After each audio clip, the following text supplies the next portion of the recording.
বাহ,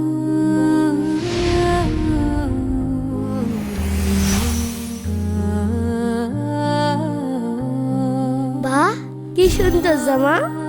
এই জামা যদি আমি পরতে পারতাম তাহলে আমার মনে হয় অনেক সুন্দর লাগতো। কি রে? এই হাত ছাড়া! টুকাইয়ের বাচ্চা টুকাই, তুই যে জামায় হাত দিছিস জানিস এই জামার দাম কত? জীবনে এই জামা চোখে দেখেছিস? হ্যাঁ কাকা, এই জামাটা আমার দেখে খুব পছন্দ হয়েছে। এই জামাটা আমার দেবেন? এই, তোর পছন্দ হয়েছে তা আমি কি করব? এই জামা পরার যোগ্যতা তোর আছে? আপনি আমার এই জামাটা দেন, আমি আপনার এই বোতল কুড়িয়ে টাকা দিয়ে দিবানে। হাট এখান থেকে হাট! কন্তে টুকাই ছেলে বেলে সকালবেলা করে বৌনি করতে পারলাম না, এদিকে টুকা এসে হাজির। আরে দোকানদারের এই ব্যবহারটা করা ঠিক হলো না।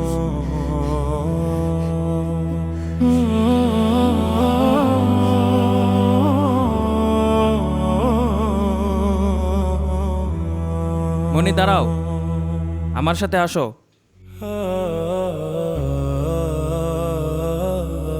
এই এদিকে আয়।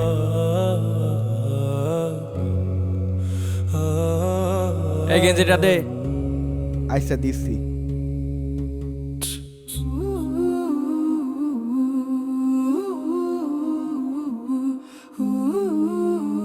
এই নেন ভাই।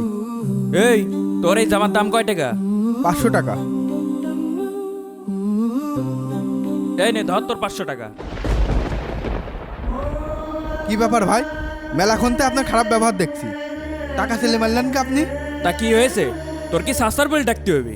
তুই যেরকম তোর সাথে সেই রকম ব্যবহার করেছি। আমি যেরকম মানে আমি আপনার কি করলাম? তুই আমার কিছু করিসনি। তোর সাথে যে আমি খারাপ ব্যবহার করলাম তোর কেমন লাগলো? খারাপ ব্যবহার করলি? খারাপই তো লাগে। তাহলে তুই যে এই ছেলেটার সাথে খারাপ ব্যবহার করেছিস তাইলে ওর কেমন লেগেছে? আরে ভাই, সকালে বনি মনে হয়নি, এই জন্যই রাগ হয়ে গেল, ধাক্কা মেরে দিয়েছি। আপনি যে ছেলেটাকে ধাক্কা মেরে ফেলে দিলেন এটাকে আপনি ঠিক করেছেন? শোনেন, আপনার সাথে খারাপ ব্যবহার করার আমার কোনো দরকার ছিল না। শুধুমাত্র ওর সাথে খারাপ ব্যবহার করেছেন বলেই আমি আপনার সাথে খারাপ ব্যবহার করেছি, শুধু আপনাকে বোঝানোর জন্য। ভাই, একটা কথা সবসময় মনে রাখবেন, ব্যবহারই মানুষের আসল পরিচয়। আজকে আপনি কাস্টমারের সাথে ভালো ব্যবহার করবেন, আল্লাহ তাআলা কালকে আপনার জন্য উত্তম কিছু রেখে দিবে। ভাই, আমি আমার ভুল বুঝতে পারছি। এই নেন ভাই, এটা দাম দেয়া লাগবে না। এ নাও কাকু, এটা আমি তোমার এমনি দিলাম। নতুন জামা, আমি এই নতুন জামা পরতে পারবো? চলো মনি।